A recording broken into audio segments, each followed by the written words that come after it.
this place? Somewhere long forgotten by everyone. It used to be a grand building. Now it's nothing more than a pile of rubble. No one comes here anymore, nor does anyone care about what once happened here. Although, this place does have something to do with the story I'm about to tell you. It was before I became a harbinger, and before Linny and the others joined the House of the Hearth. Due to certain events, I first killed Clairvy and then her mother. And this is where it all happened. You were the one that killed Clairvy? Patience now. Allow me to explain Clairvy's side of the story first. I'll start from the beginning.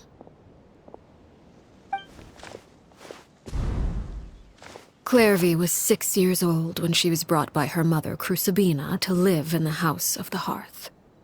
From the outside, it seemed like a fairy tale. A thriving family made up of kind adults and friendly children. Crucibina was the knave at that time, and the House of the Hearth was under her control. She was Clairvy's mother by blood, but she was also the mother to all the children in the house. Clairvy was happy here, for a time. But she quickly realized that being part of this family wasn't a fairy tale at all. It was a kind of purgatory. Purgatory? Exactly. The House of the Hearth takes in war orphans from all over Tevat. But as for how to raise them, that depends entirely on the person in charge. Crucibina came up with a novel idea. She would teach the children to fight, force them to duel each other, and then crown as the king of the house the child who proved themselves most worthy of inheriting her title. It's difficult to estimate the number of children who died or were maimed in the process. There's little I can say about the ones who died. The ones that emerged with permanent injuries, on the other hand, well, they still served a purpose. They would be handed over to the doctor to be experimented on, or sent away on dangerous missions. Nothing more than tools to be used and then discarded. So those were the experiments Clairvy was talking about. But what actually happened to her? You said that Clairvy was Crucibina's daughter, so if Clairvy tried to convince her to stop what she was doing, Crucibina probably would have listened, right? Despite being Clairvy's mother, Crucibina cared little for her daughter. She forced Clairvy to join the House of the Hearth only as a means to demonstrate her own impartiality as a mother, to prove that she treated all her children equally. Clairvy did try to convince her mother to change her ways, but it was to no avail. After her efforts failed, the only other option was to rise up and try to fight back. Unfortunately, the other children had already been thoroughly indoctrinated into the illusion of happiness Crucibina had created. Of course, there was one exception. Someone Clairvy's age who knew the truth about the House of the Hearth. Her name was Peruere. Wait, the friend that Clairvy mentioned? Friend, huh? I suppose we can call her that for now. Clairvy was a cheerful and passionate person with a tenacious spirit. Peruere, on the other hand, was rather cold-blooded. Her cold-blooded nature allowed her to see through Crucibina's facade. Yet, it was also this cold-bloodedness that prevented her from acting against it. At least at first. While Clairvy longed for freedom, Peruere was convinced that, amid all the fighting and violence, she would make it until the end. Despite their differences, the two became fast friends, united by their knowledge of the truth. Clairvy told Peruere that she hoped to create a real family, where no one would be killed or sacrificed. There may have been a certain naivete to her ideas, but Clairvy proved her determination many times over. She tried countless times to run away, ask for help, or expose the truth. But her efforts only earned her beating after beating. The only thing that kept her going was her strength of will. Even with her body racked with pain, she would still stand on her tiptoes and open the window at night. She and Perouer would look out at the moon together, a fierce longing for freedom shining in her eyes. But one day that light simply vanished. Oh no. What happened? Her hopelessness resulted from a culmination of things. 10 years had passed. 10 years worth of failure after failure. She and Perouer weren't children anymore, but finding any chance to escape still seemed as hopeless as ever. It was during this time that Perouer suggested a new plan. If escaping was out of the question, why not take down the very person sitting on top of this throne of lies? Mother herself. Clairvy rejected that proposal. She claimed that, as a famous harbinger, Crucibina possessed an unimaginable amount of power. Trying to kill her would have an incredibly low chance of success. Clairvy never gave another reason, but Perouer could see it written all over her face. Clairvy still thought of Crucibina as her mother. Killing her own flesh and blood was a line she couldn't bring herself to cross. If she couldn't escape and fight back, then only one option remained. Precisely. Death was the only way that she felt she could be free. It happened during a duel. When she arrived at the dueling ring that day, her partner turned out to be none other than Perouer. The very person that had stood by her side all those years. It was a fierce battle. But ultimately, Clairvy decided to let Perouer end her life. From that moment on, Perouer's journey was one written in flames. When the rain finally came and washed it all away, there she stood. The sole victor in Mother's endless game of slaughter. A trail of corpses strewn across her path to success. It was the very result she had predicted 10 years prior. Even then, she believed she would make it until the end. She wasn't surprised by the fact that she emerged as Mother's undisputed heir. Rather, her success left her with an inexplicable sense of restlessness. She was unsettled, and there was only one thing that could quell that sensation. Perhaps you two would like to take a guess as to what it was?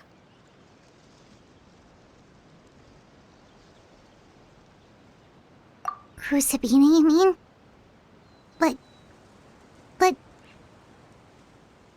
Correct. This is the place where Perouer killed her best friend. A mere year later, this is also the place where she fought tooth and nail to kill the mother they shared. The moment she acted, any conception of what was right or wrong ceased to matter. It's one of the principles of the house. Only those who survive get to write the rules. Perouer won the battle, and became a harbinger herself. After which Her Majesty, the Tsaritsa, bestowed upon her a new name. Arlecchino. So the Perry Clairvy was talking about... It was you all along. You're Perouer. Arlecchino is just a name you got later.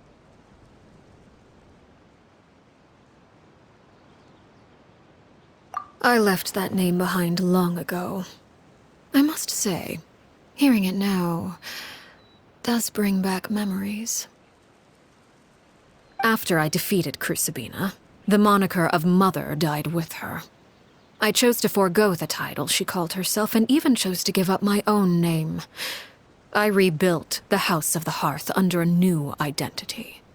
Not only as Arlecchino, but as father.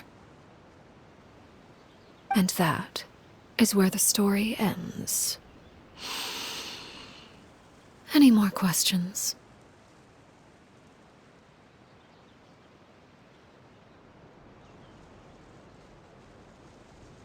Yeah. Based on what you just told us, Clairvy wasn't a little kid when she was killed. So the Clairvy we met... Was she really a spirit at all? I suppose you could call her an illusion born of flame. Her existence is like ashes to a fire. Something left over in the wake of blaze and ruin. You see, a certain power runs through my veins. It's not unlike a curse. My flames leave behind shadows of anything they consume. Of course, the chances of those shadows morphing into a sentient entity are exceedingly slim. Clairvy is a very special case. Clairvy died when she was 16 years old, but what emerged from the flames was her 6-year-old self. Her appearance wasn't the only thing affected. Most of her memories were lost to the blaze as well. Memory is a mysterious thing indeed. Losing a portion of your memories will alter your sense of self. Lose 10 years' worth, however, and it would be like living in the past. Like returning to a version of yourself that never grew up. No wonder Paimon got such a weird feeling when we were talking to her. Perhaps I should put it this way. Clairvy is someone trapped in time. It may seem like she exists with us in the present, but she truly lives in the confines of her own past. So if all of that is true, then you must have known about Clairvy for a long time. Indeed. She's a rather volatile and unstable entity. Sometimes she would look after the children. She's even saved some of their lives. But other times, she would hide from me and become obsessed with revealing the truth about the house to anyone who will listen. Shadows don't have the capacity to learn or grow. Any new information they encounter is quickly forgotten over time. Your attempts to expose Clairvy to sunlight. They failed, yes. The reason is actually quite simple. In Clairvy's mind, the house is impossible to escape, and it is this very perception that traps her there. But no matter. All I have to do is kill her again, and all will be resolved. I don't anticipate so much as a single speck of ash will be left behind this time. Wait! Paimon can understand why you might want her gone, but isn't there another way? So what if she's trapped in her 6-year-old self? She's still your friend! At least talk to her first! It's too late for that. She broke the rules, and now she must be punished. That goes for Filial and Nantoy as well. She's had quite the effect on them. I hope you understand. The difference between Crucibina and myself lies in our formulation of the rules, not our policy for enforcing them. Upholding the rules without question is a trait we both share, because that is how a household should be run.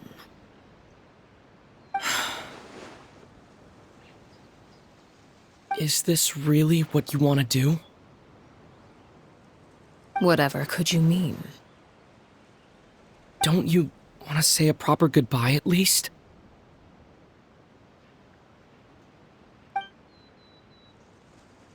Whether as a killer or as a father, there are two things that must be avoided at all costs: anger and sorrow. Anger makes you impulsive. Sorrow causes you to waver. Well, it appears it's about time to proceed. Before we arrived, I told some of my well-behaved children to bring our troublemakers here by nightfall.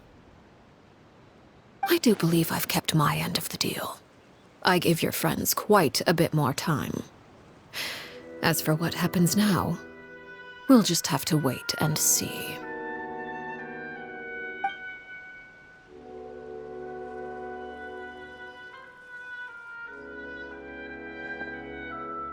Here they are, Father. You gonna execute him? Seeing something like that would actually be a first for me. Lenny! I'm sorry. I heard about how you helped buy us more time. But I still failed. I couldn't find a way to fulfill her wish. Huh? Are you... Perry? Indeed, it's been a while, Clairvy. Perry! Shh, stay right there. I'm sorry to postpone our reunion, but first, I believe certain scores need settling.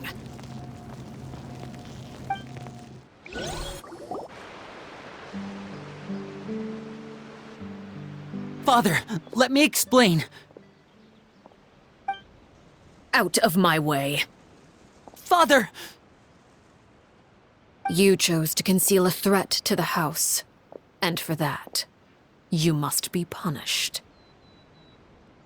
Overall, however, I suppose your wrongdoing is hardly the most egregious of the bunch, so I'll deal with your punishments later. As for right now, the more pressing concerns are the traitors among us. By traitors? Do you mean us? Father, let me explain. We didn't mean to...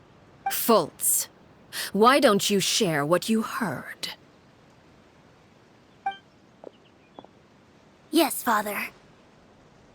Secret Midnight Meeting number 3. Participants, Filial, Nantoi, Sato, Toddy. Nantoi clearly said, if only Father wasn't the one who took us in. Sato added, I'm sick of this life. I just want to live as a normal person. Filial was the worst of them all. She called us crazies and said a bunch of mean things about Father. I did not! You're lying! Fultz is trying to frame us. It's not like I'm the only one who heard those things. After that, you and Toddy and a bunch of other people started talking about Clairvy. You were using all those things Clairvy brought up as an excuse to question Father. We're birds locked in a cage. The only way out is to destroy it. That's what you said, wasn't it? You little... You just want me gone, don't you? What did I ever do to you, huh? And you, Sheplo, have you forgotten who stood by your sickbed, watched over you, and changed your dressings? Come on, let's hear it then. What's your reason for all this?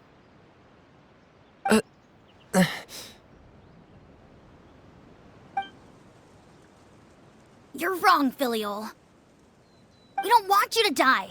You're our family. Liar. You wouldn't be doing this if that were the case. So why? Why have you backed us into a corner? We all live in the House of the Hearth. You know the type of work we do, Filial.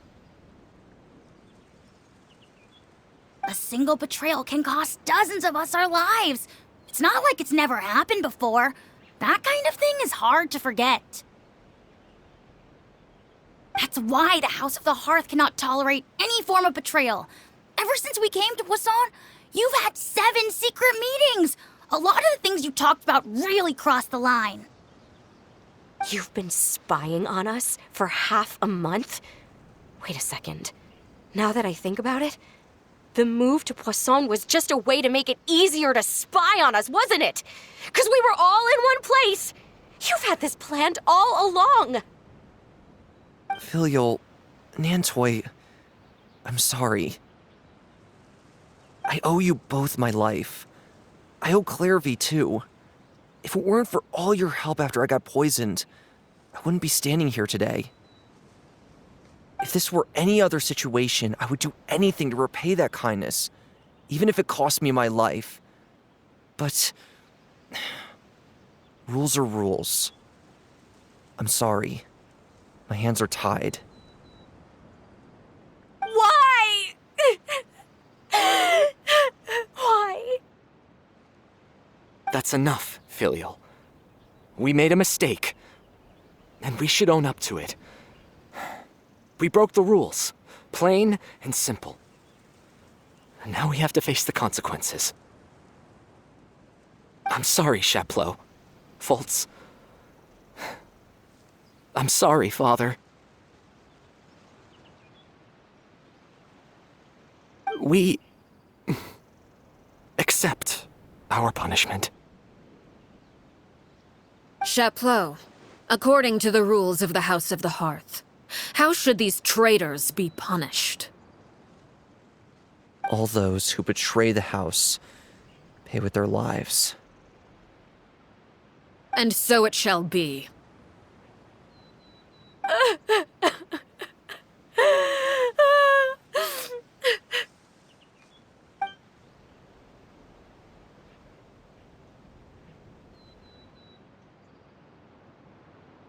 Father, please wait!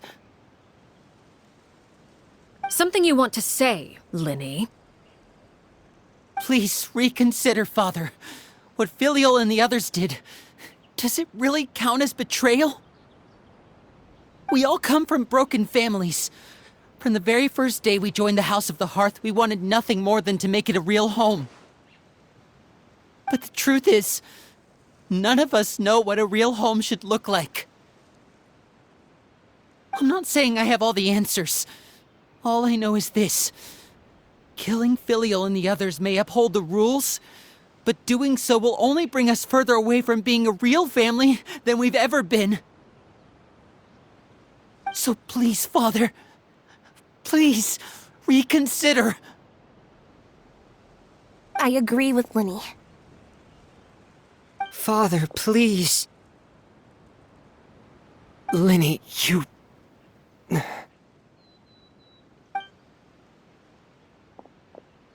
I also agree with Linny.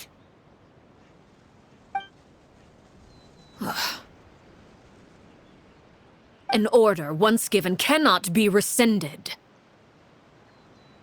However, given the extent of your determination, I suppose we shall have to go about this a different way.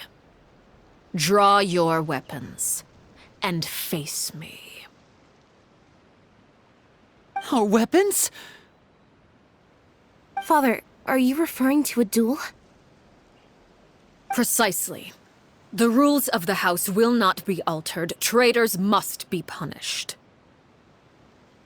However, resolving disputes with a duel is also one of our rules, one that also applies to me. Demonstrate a sufficient showing of strength, and I shall offer a concession. Wait. Beat Father in a duel? Impossible. Father is way too strong, even for Linny.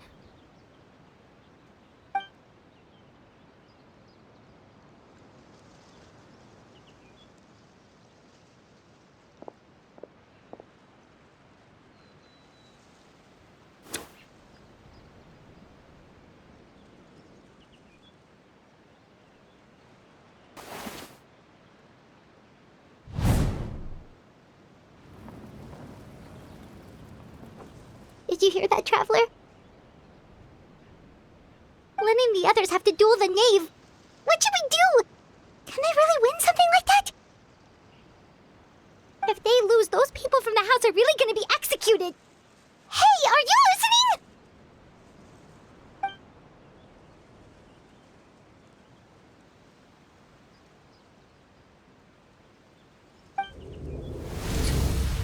Don't you want to say a proper goodbye at least?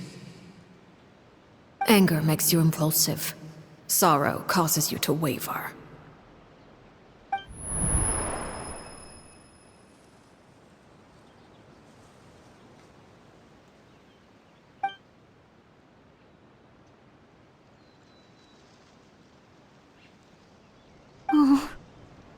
Looking at that expression on her face, she seems really serious about this. Guess that means there's no chance she's throwing the duel on purpose, huh?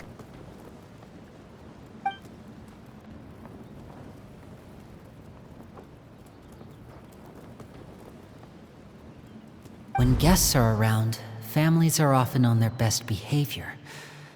And any disputes are less likely to escalate. When the time comes, make the choice that you deem most appropriate in the situation, and lend your help to the House of the Hearth. What's wrong, Traveler? Hey, where are you going? Traveler?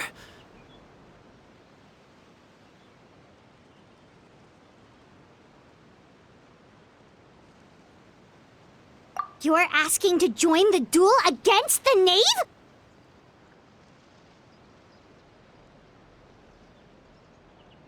I'll allow it. We do have a ready-made dueling ring at our disposal, after all. All I would advise is this. Keep a firm grasp on your weapon, and give it your all. Any less, and you may just lose your life.